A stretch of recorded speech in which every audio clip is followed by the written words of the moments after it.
말씀은 민수기 6장 22절부터 27절까지 보도록 하겠습니다. 민수기 6장 22절부터 27절입니다.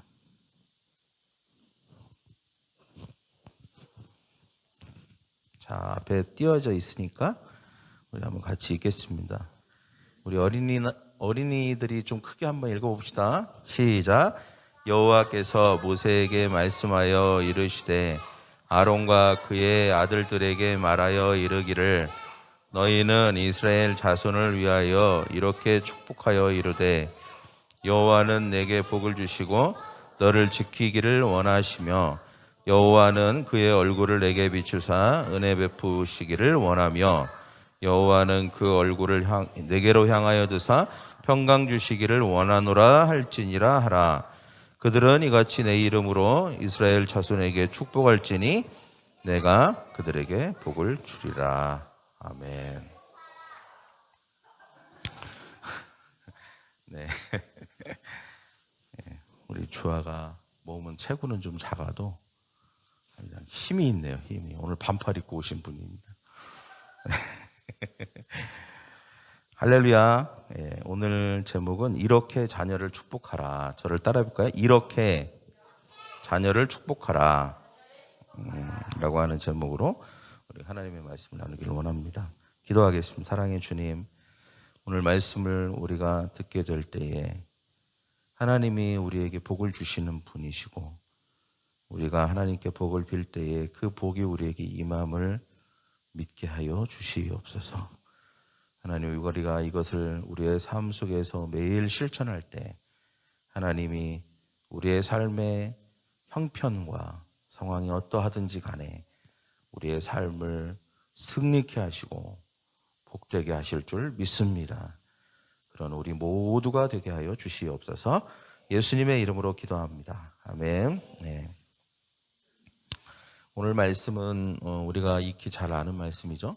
제사장의 축복이라고 하는 말씀입니다.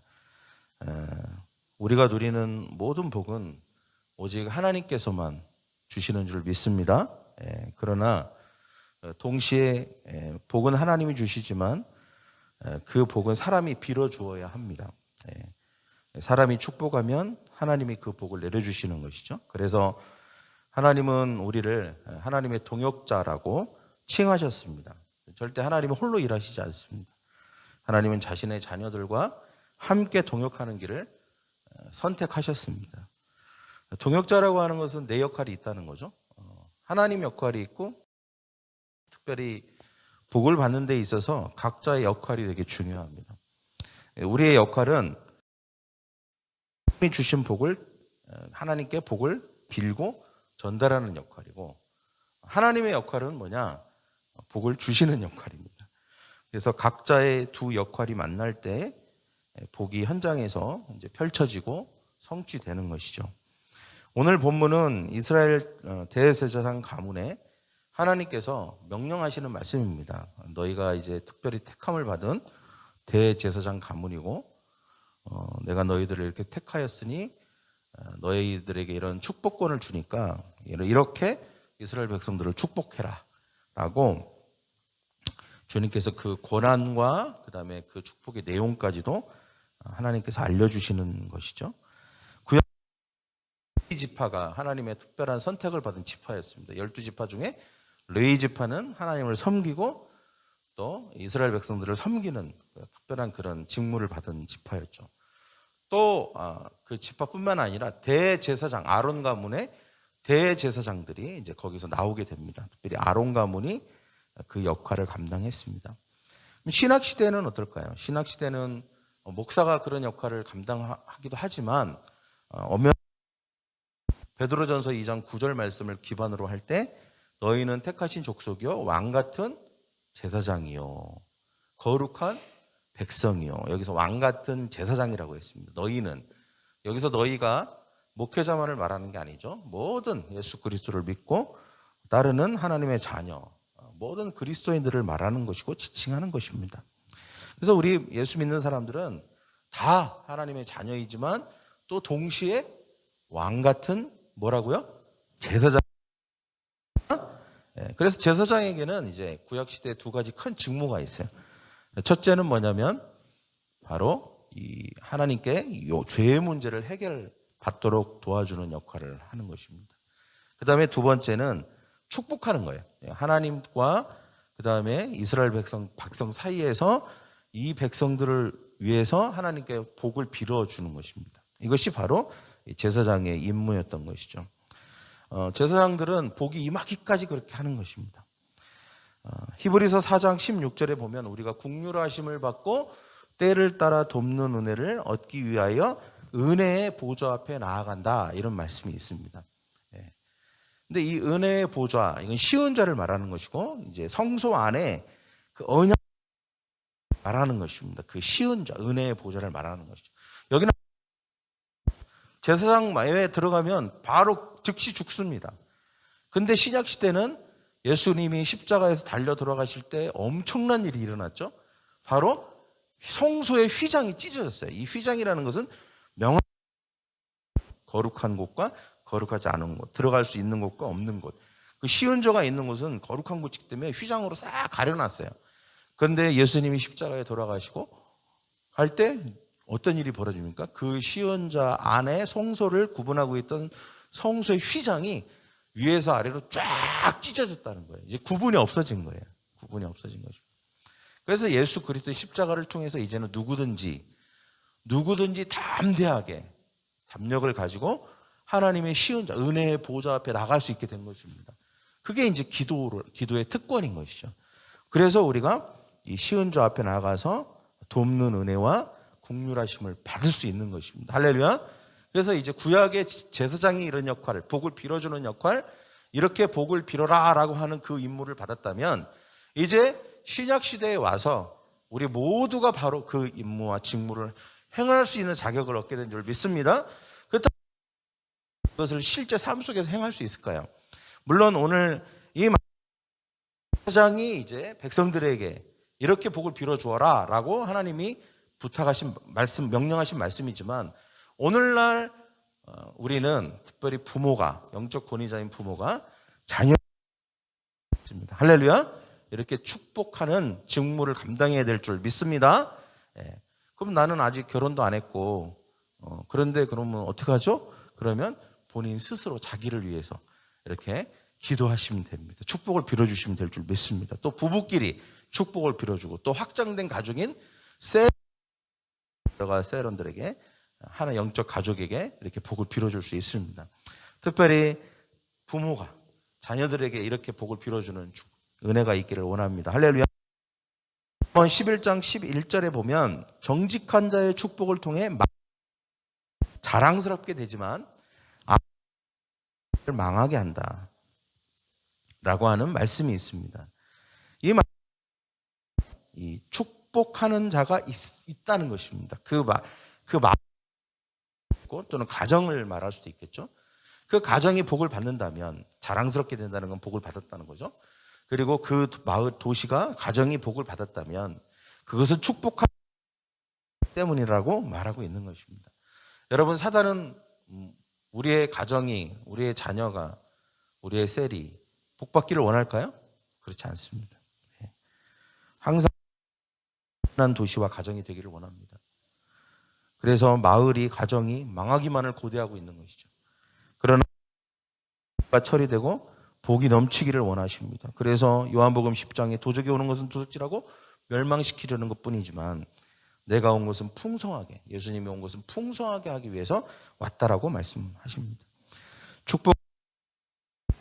복을 주시는 것은 누구라고요? 하나님이십니다. 그래서 축복은 사람이 하는 거고 복은 누가? 하나님이 주시는 것이죠. 그래서 엄연한 의미에서 하나님이 축복하신다, 이거는 이제 언어적으로는 맞는 말은 아니에요. 왜냐하면 축이라고 하는 것 자체가 빈다. 복. 하나님이 축복을 빌 필요는 없는 거죠. 하나님은 복을 주시기만 하면 되는 건데 축복은 사람. 여튼 중요한 주시는 분이 누군지, 그리고 복을 받는 대상, 그 수혜자가 누군지를 여러분, 복을 주시는 분은 누구십니까? 하나님이십니다. 믿지 않는 사람들은 하나님이 아니겠죠? 예, 뭔가 다른 어떤 거겠죠. 뭐 비트코인이 될 수도 있고, 뭔가 다른 거겠죠. 그러나 그리스도인들은 복을 주시는 분이 누구라고요?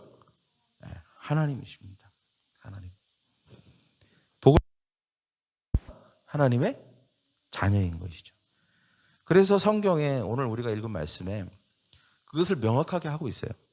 예. 밀어주는 내용마다 앞에 뭐라고 말하고 있냐면 여호와는 이라고 얘기합니다. 여호와는. 복을 누가 주시는지를 명확하게 명시하고 있는 것이죠. 그리고 그 복을 누가 받을 수 있는지에 대해서도 명확하게 명시됐는데 그 뭐라고 합니까? 내게.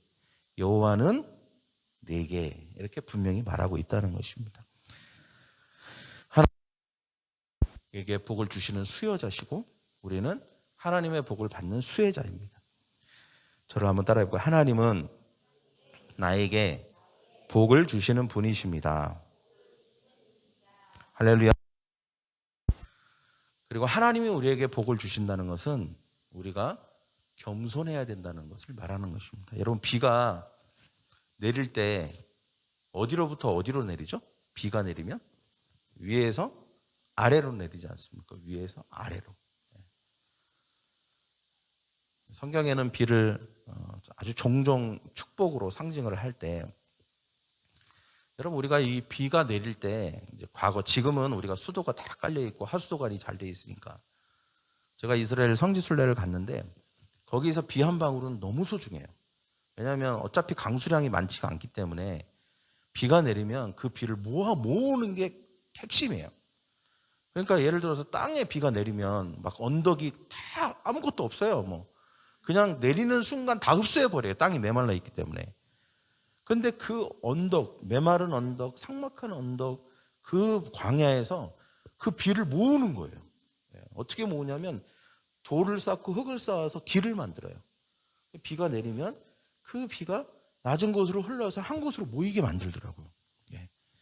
낮은 곳으로 흐른다. 이것은 우리가 겸손한 것을 말하는 것이죠. 우리의 마음이 이렇게 낮아지면 낮아질수록, 겸손하면 겸손할수록, 우리의 마음이 깨어진 자의 마음이 되면 될수록 하나님은 더 많은 은혜를 부어주시는 줄 믿습니다. 할렐루야. 우리는 하나님의 은혜가 아니면 살 수 없어요. 때문에 우리는 더 겸손해져야 되는 것이죠. 오늘 특별히 하나님께서는 우리가 축복해야 할 내용도 가르쳐 주셨습니다. 내가 부모로서 자녀들을 축복해야 되는데 무엇을 축복할지를 알아야 되겠죠.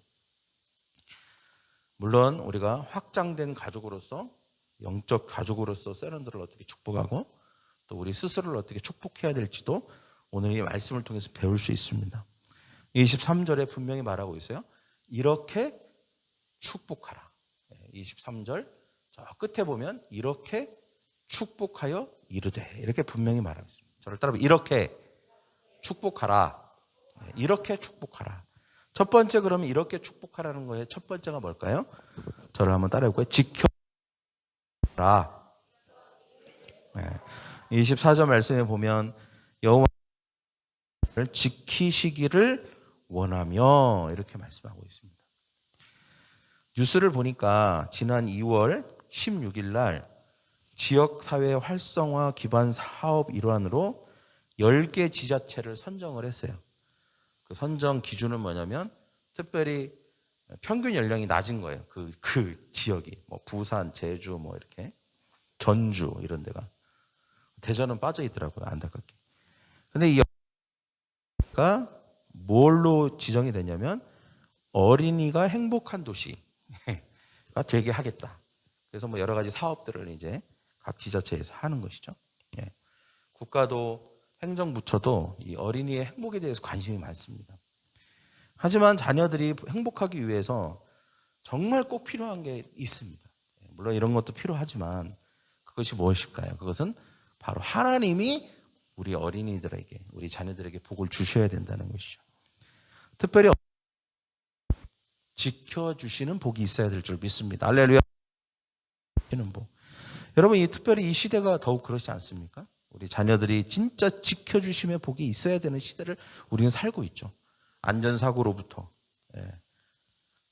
또 병으로부터, 악과 죄악으로부터, 그리고 전염병으로부터, 또 악한 문화로부터. 이 문화도 심각해요.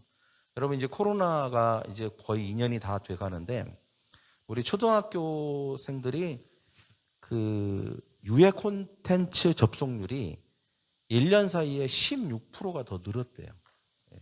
본래 한 20%, 18% 정도 접속률 정도가 있었는데 유해 콘텐츠. 이 유해 콘텐츠가 뭔지는 알죠? 근데 1년 사이에 34%로 크게 증가했대요. 그러니까 이게 아주 나쁜 영상, 그 다음에 나쁜 유튜브, 나쁜 접해서는 안 되는 것들을 더 많은 어린이들이 엄청나게 많이 접한 거예요. 여러분 우리 자녀들, 부모들은 다 통제할 수 없습니다. 우리 부모들이 내려놓아야 될 게 뭐냐면 내가 1부터 10까지 다 통제하고 간섭하면 될 거라고 생각하는 마음이에요. 절대 그럴 수 없어요. 그건 여러분도 잘 아시잖아요. 여러분 잘 살아봤기 때문에. 여러분 생각해 보면 다 나가고 다 속이려면 얼마든지 속일 수 있어요. 정말 하나님이 이 자녀의 마음을 붙들어 주시지 않으면 여러분이 어떻게 할 방법이 없는 거예요. 그래서 우리가 기도해야 됩니다. 뭐라고 기도해야 될까요? 하나님 주시기를 축복합니다. 할렐루야. 하나님 우리 자녀를 지켜. 그러면 지켜주셔야 될 것들이 떠올라요. 이렇게 먼저 기도를 탁 시작하잖아요. 그러면 특별히 우리 자녀가 무엇을 하나님이 지켜주셔야 되는지 딱 떠오릅니다. 그거를 놓고 기도하는 거죠. 그리고 또 하나님 우리 자녀를 지켜주시기를 축복합니다. 그러면 또 다른 게 또 떠올라요. 그러면서 계속 하나님께서 성령을 통해서 특별히 우리 자녀가 어떤 지켜주셔야 될 부분인지를 알려주십니다. 그래서 우리가 그것을 놓고 기도하고 하나님께 복을 비는 것이죠. 복은 누가? 하나님이 주십니다. 그러면 누가 지켜주신다고요? 하나님이 지켜주시는 줄 믿습니다. 할렐루야. 그런 하나님이 지켜주시는 거예요. 여러분 자녀들의 일생에 지켜주심의 복이 임하도록 기도해야 합니다. 상처로부터. 여러분 얼마나 상처도 쉽게 잘 받습니까? 그죠? 나쁜 사람으로부터, 어떤 성격과 기질로부터, 어떤 환경으로부터, 미세먼지로부터 지켜달라고 기도해야 합니다. 여러분 마귀에서 하나님과 이런저런 대화를 할 때 이 마귀가 했던 말 중에 굉장히 중요한 말이 있어요. 그게 뭐냐면 욥기 1장 10절에서 마귀가 이렇게 얘기합니다. 주께서 욥과 그 가정과 재산을 늘 지켜주시 않으셨습니까? 누가 한 말이에요 이게? 하나님이 한 말이 아니에요. 내가 욥과 그 가정과 재산을 늘 지켜줬다 이렇게 얘기한 게 아니라 누가 했다고요? 마귀가 했다고요. 마귀가 하나님이 욥을 지켜주셨기 때문에 복을 받았다는 걸 알고 있는 거예요. 하나님이 지켜주시면 아무것도 마귀가 할 수 없습니다. 할렐루야. 비록 우리의 삶이 혹시라도 어려움이 있고 고난이 있어도 우리가 이 기도를 해야 됩니다. 하나님, 나의 삶이 힘들고 어렵지만 고난이 닥쳤지만 하나님이 이 모든 고난을 극복하고 승리할 줄 믿습니다. 지켜주심의 복을 허락하여 주시옵소서. 자녀들을 위해서도 자기 자신을 위해서도 기도해야 되는 것이죠. 우리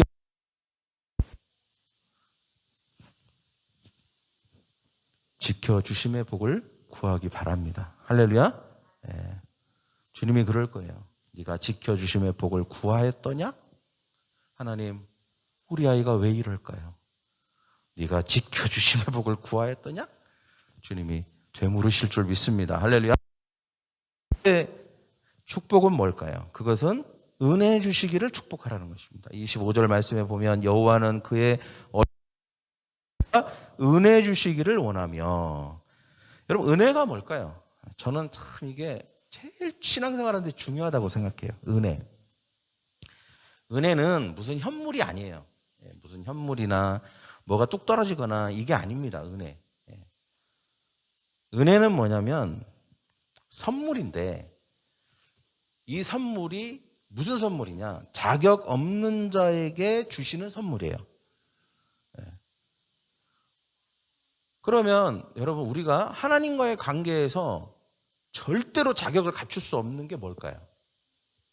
하나님과의 관계에서 절대 이 자격은 아무리 뭐 대통령이라도, 아무리 힘이 세도 이 자격은 얻을 수가 없어요. 그게 뭐예요? 예? 죄사함 받는 거예요. 죄사함 받는 거는 절대로 안 되는 거예요. 이거는. 예. 하나님이 어쩌면 우리가 뭐 가난한 사람을 위해서 뭐 3조, 5조를 구제를 했다 쳐요. 예. 그게 우리의 죄를 사해 주진 않는다는 거예요. 왜냐하면 죄 자체는 하나님 편에서 해주셔야 되는 거예요. 하나님이 너는 이제 죄 없다 이렇게 해주셔야, 우리가 뭘 했기 때문에가 아니란 말이죠. 그래서 이게 값 없는 은혜, 값을 매길 수 없는 은혜. 뭐 최근에 이건희 회장이 뭐 컬렉션 기부한다고 하는데, 모네나 뭐 이런 두 가지 작품이 값을 매길 수가 없대요. 너무 희소 가치가 많아갖고. 그러니까 이거는 그거하고도 비교가 안 되는 거죠. 이 죄 사함의 은혜, 죄 용서의 은혜. 그래서 여러분, 죄의 용서예요. 은혜는 죄의 용서.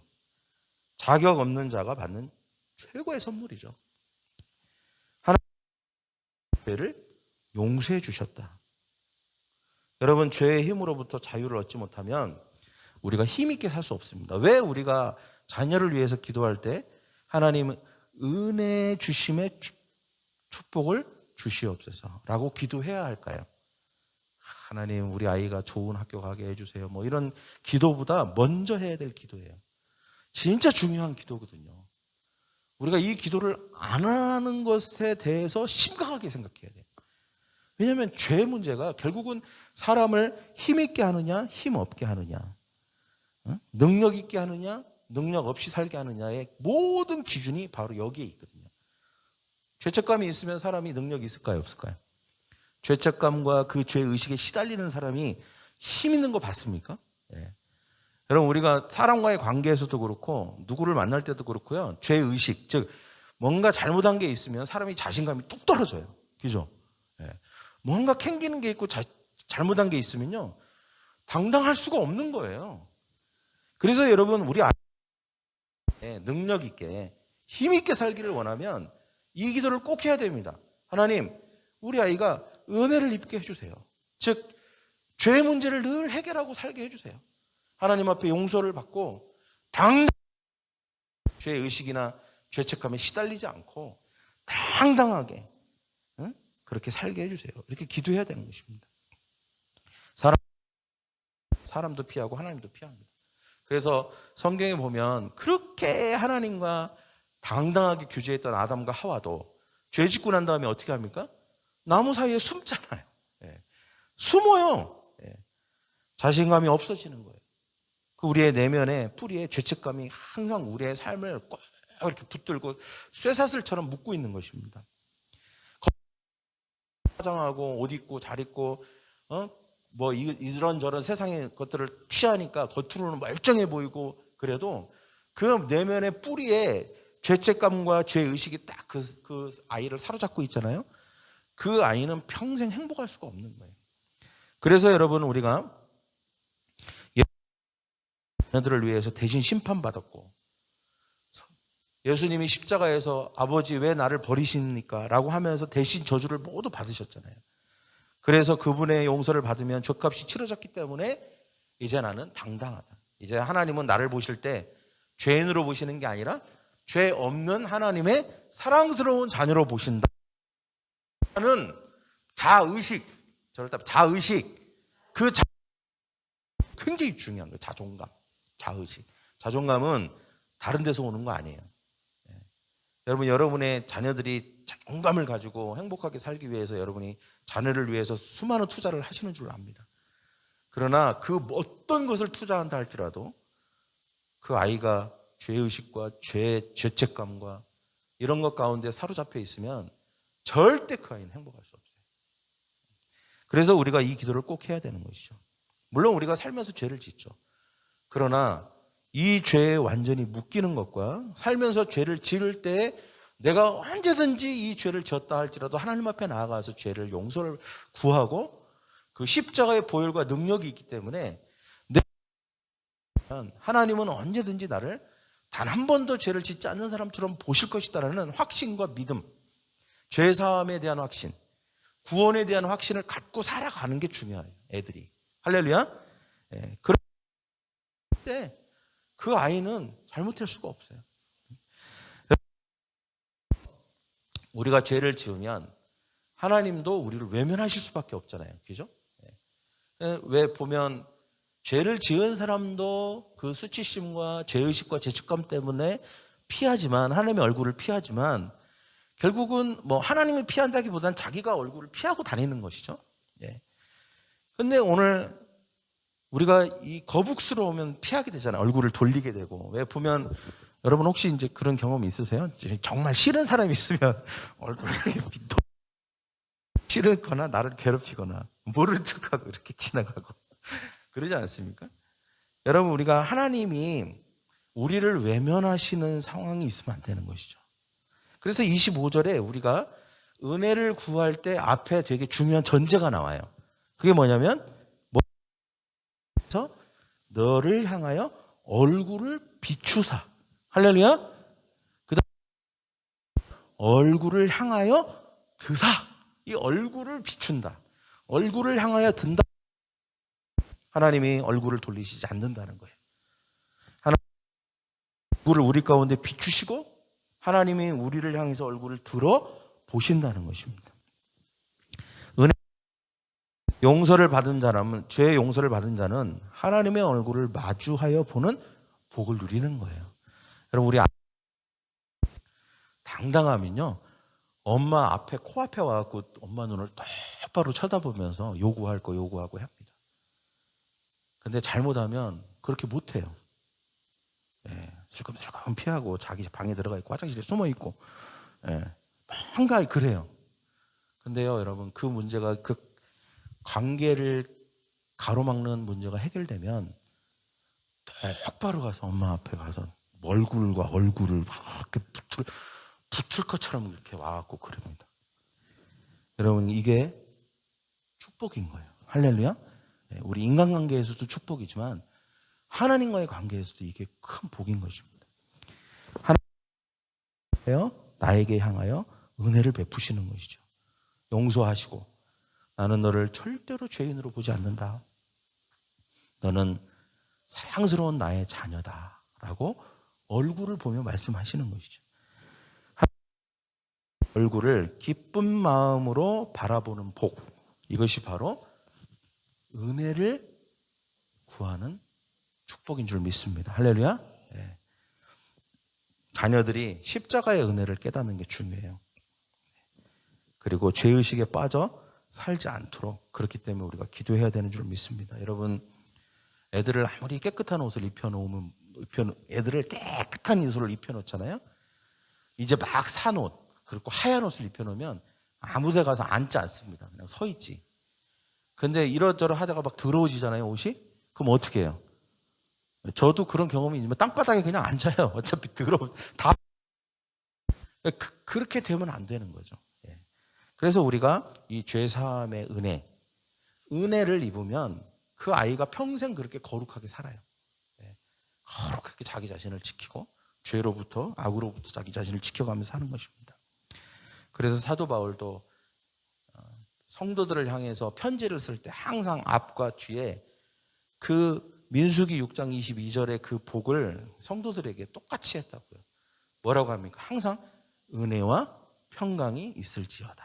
이렇게 은혜가, 당신들의 삶에 하나님의 은혜가 있기를 원한다. 은혜는 다른 게 아니에요. 갑자기 돈이 없었는데 돈이 많아지고 뭐 이런 것만 은혜가 아니라 하나님으로부터 죄의 용서함을 받았다는 은혜. 여러분, 제가 라이프 클래스가 있어서 거듭남에 대해서 강의를 해야 되니까 거듭남에 대해서 묵상을 많이 했어요. 근데 거듭남이 누가 거듭난 사람일까? 누가 거듭난 사람일까요? 네. 여러분 거듭난 교인입니까? 그럼 뭘로 알 수 있죠? 뭘로 거듭났다는 걸 알 수 있죠? 첫째가 바로 내가 죄인이지만, 죽을 죄인이지만, 이 죄를 해결할 수 없지만 예수 그리스도의 십자가를 통해서 예수님이 속량 대신 십자가를 지시고 피를 흘려주셔서 이제는 그 죄가 용서함을 받아서 이제는 하나님이 나를 보실 때 죄인으로 보시는 게 아니라 하나님이 그렇게 우리를 의인으로 만들어주신 거예요. 우리의 무슨 행동, 우리가 무슨 뭘 잘해서가 아니에요. 그래서 여러분 우리가 그게 너무 그 은혜는 너무 큰 거예요. 너무 그 은혜는 왜냐하면 내가 취할 수 있는 게 아니잖아요. 그거를 하나님 편에서 자격 하나도 없는 나에게 주셨다. 자각하고 깨닫는 거. 그래서 그게 깨달아지는 것이 거듭나는 거예요. 새로 태어난 거예요. 새로 태어난 거죠. 영적으로 그게 깨달아지는 게 영이 살아나는 거거든요. 근데 여러분 교회를 다녀도 예배를 드려도 그게 아니라 마치 예수님 시대의 바리새인들처럼, 바리새인들은 뭐예요? 그들의 행위를 통해서 하나님께 인정받는다고 생각하는 사람들이죠. 그 사람들은 특별히. 그러니까 수많은 행위들이 있잖아요. 수천 가지, 수만 가지의 행위들을, 뭐 지켜야 될 것들, 조항들, 이런 것들을 수많이 만들어 놓은 거잖아요. 자기들도 못 지키고 다른 사람도 지킬 수 없는 것들이에요. 제가 얘기했잖아요. 엘리베이터를 못 누른다니까요? 주일날 움직여요. 왜? 누르는 것 자체가 이게 뭔가 어기는 거라고 얘기하는 거예요. 거기서 그렇게 생각하는 거예요. 그러니까 얼마나 많은 조항과 사람을 힘들게 하는 조항들이 많은지 몰라요. 그거는 은혜가 아니죠. 율법인 거죠. 율법에 의해서 사는 사람은 절대 은혜를 알 수가 없어요. 그러면 율법에 사로잡힌 사람은요, 항상 정죄하고 비판합니다. 왜? 기준이 자기니까. 자기가 의의 기준인 거예요. 자기가. 그래서 항상 비판하고 정죄할 수밖에 없죠. 예를 한번 생각해 보세요. 나는 죽을 죄인인데 국률과 자비를 얻을 수 있는 자격이 없는데 하나님이 그렇게 자격과 국률을 베풀어 주셨어요. 누가 누구를 비판합니까? 내가 죽을 죄인이었는데. 그래서 여러분 은혜가 넘치는 교회는요, 불평도 없고 원망도 없고 비판도 없고 정죄도 없어요. 왜? 자격이 없기 때문에. 어차피 나는 그럴 자격이 없어요. 하나님이 만약에 그럴 자격이 있었다면 그걸 갖고 떠야 돼. 나부터 왜 나가야 돼요. 그런데 나에게 그럴 자격 자체가 없다는 걸 알기 때문에 은혜가 넘치는 거예요. 그게 거듭난 사람이에요. 진짜 새로 태어난 거죠. 그냥 단지 행동 몇 가지가 뭐 몇 가지 스킬, 기도하는 스킬, 뭐 예배에 대한 지식 이런 거 몇 가지가 늘어난 걸 가지고 얘기하는 게 아니라 영이 자체가 살아난 거예요. 이걸 거듭난 거라고. 여러분, 우리 교회는 거듭난 사람들의 모임이 되기를 축복합니다. 왜 자꾸 제 이야기가 할까요? 은혜가 넘쳐야 돼요. 교회는 은혜가 넘쳐야 돼요. 여러분, 가정도 마찬가지예요. 가정도 어떤 가정이 깨지냐면 서로 잘났다고 하는 사람들이 많으면 다 깨집니다. 가정은. 너는 나 때문에 사는 거지. 내가 먹여 살리는 거고. 넌 나 없으면 어떡할래? 내가 너를 위해서 해줬어. 뭐 이런 자의식을 가지고 있으면요, 행복할 수가 없어요. 그냥 은혜가 하나도 없는 거죠. 그냥 메마르고 삭막한 거죠. 어떻게 얘기하는 게 은혜가 넘치는 가정인 줄 아세요? 너 없었으면 어떡할 뻔했을까? 이런 거죠. 나를 구제해줘서 고마워. 난 당신이 아니면 못 살 것 같아. 겸손하게 상대를 높여주고 자기를 낮추고. 당신과 나는 결혼할 자격도 없었지만 당신과 결혼한 건 나에게 있어 가장 축복이고 행운이야. 은혜가 넘치지 않습니까? 할렐루야. 이 가정의 달에 자녀들에게도 마찬가지예요. 이거 왼수 이게 아니라 어떻게 너같이 예쁘고 사랑스러운 애가 우리 가정에 왔을까? 아우 오그르거려. 하지만 은혜가 넘치잖아요. 은혜가. 물론 저도 실천하는데 많은 제약이 있지만, 그러나 우리가 하나님께 그런 은혜를 구해야 될 줄 믿습니다. 이런 은혜는요, 뭐 자기가 스스로 생각하고 뭐 자각하고 뭐 되시고 이런다고 되는 건 아니에요. 하나님이 그거를 깨닫게 해주셔야 될 것 같아요. 그죠? 하나님이 그 은혜를 주셔야 되는 거예요. 그러면 우리가 이런 은혜를 어떻게 받을 수 있으면 구해야죠. 하나님, 우리 가정에, 우리 자녀들에게 이런 은혜를 주세요. 이런 은혜가 있기를 원합니다. 할렐루야. 우리 가정이 되기를 축복합니다. 할렐루야. 근데 한 가지 굉장히 중요한 팁 하나 알려드릴게요. 그러면 이게 안 되는데 어떻게 하지? 예. 그래서 예를 들어서 죄책감, 또 우리의 이런 것을 완전히 사로잡고 있는 게 뭐냐면 무의식이거든요. 무의식. 예. 우리가 뭐 다 기억할 수가 없으니까. 무의식에 죄가 있으면 막 꿈도 악몽을 꾸고 막 이런 일이 일어나잖아요. 근데 하여튼 무의식과 의식, 이것을 다 통틀어서 우리가 어떻게 하면 죄의식을 벗어버리고 하나님의 은혜 가운데 머물 수 있을까? 그래서 신약시대에 하나님이 우리에게 주신 선물이 있어요. 근데 안타까운 건 안 써먹는다는 거죠. 이 선물이 엄청난 선물이 있는데 안 해요. 예, 사용을 안 해요. 그게 뭐냐면 방언입니다. 할렐루야. 방언이에요. 방언. 성령이 말할 수 없는 탄식으로 우리를 위해서 구하신다고 해요. 마땅히 빌어야 할 것을 할 바를 알지 못하지만 성령이 말할 수 없는 탄식으로 우리를 위해서 구하신다. 이것이 무엇일까요? 말할 수 없는 탄식. 우리 안에 어떤 탄식이 있습니까? 우리 스스로 해결할 수 없는 죄.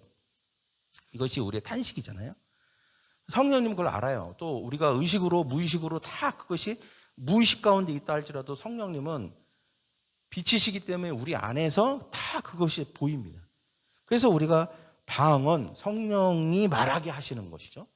그러면 성령님은 우리의 무의식까지도 치료하세요. 네, 할렐루야. 우리에게 은혜가 주십니다. 그리고 그 은혜 가운데 있도록 상처가 있다면 그 상처에 대한 처방을 내려주시고, 내 안에 모르는 것이 있다면 성령이 우리 안에 가르쳐 주시고. 여러분, 우리가 모르는 거잖아요. 이거는 예를 들면 한번 생각해 보세요. 이 자녀가 정말 축복의 자녀고 하나님이 내게 주신 엄청난 선물이다 라고 하는 것을 모른다면 모르는 거죠. 그죠? 아내에 대해서도 가정에 모르는 거예요. 모르는 거예요. 이제 있는데 모르는 거죠. 그러면 모르는 건 성령님이 가르쳐 주셔야 돼요. 왜? 없어요. 깨우칠 수가 없는 거예요. 이거는. 왜? 몰랐는데 누가 안 가르쳐 주면 어떻게 합니까? 그러니까 가르쳐 주시는 분은 오직 성령님 뿐이신 줄 믿습니다. 할렐루야. 그러면 성령님께 배워야 되는데 어떻게 배우냐는 거예요. 성령님이 어떻게 배우냐는 거예요. 방언으로 우리가 성령을 우리가 세례를 받았으니까 내 안에서 성령님이 말씀하셔서 배우는 거죠. 그래서 우리가 방언을 받았으면 방언으로 기도해야 됩니다. 최소 20분, 30분씩 기도해야 돼요. 그냥 아무 의미도 모르고 뜻도 모르는 게 아니에요. 절대로. 하나님의 일을 나타낼 뿐만 아니라 우리 안에서 우리를 새롭게 하시고 치유하시고 변화시키시고 가르쳐 주시는 은혜가 있어요. 할렐루야. 그래서 여러분, 저도 하루에 기도할 때 한 8, 90%는 방언으로 기도합니다. 나머지는 한국말로 기도하고. 그래서 여러분이 방언이 여러분의 삶에 엄청난 축복을 가져다 줄 것입니다. 할렐루야. 아직 내가 방언을 하지 못하는데요, 염려할 거 없습니다. 우리 교회는 모두 방언을 받도록 도와줄 수 있습니다. 제가 워낙 방언을 늦게 받았기 때문에 정말 방언에 대한 그게 간절했거든요. 근데 제가 방언에 대한 것을 확실하게 이제 제가 그것에 대해서 이제 배웠죠. 여러분, 방언 받으신 분들은 방언으로 기도함으로 하나님의 은혜 주시는 복을 구하기를 바랍니다. 죄 용서함의 은혜를 받기를 원합니다. 세 번째는 뭐냐면 평강 주심을 축복하라.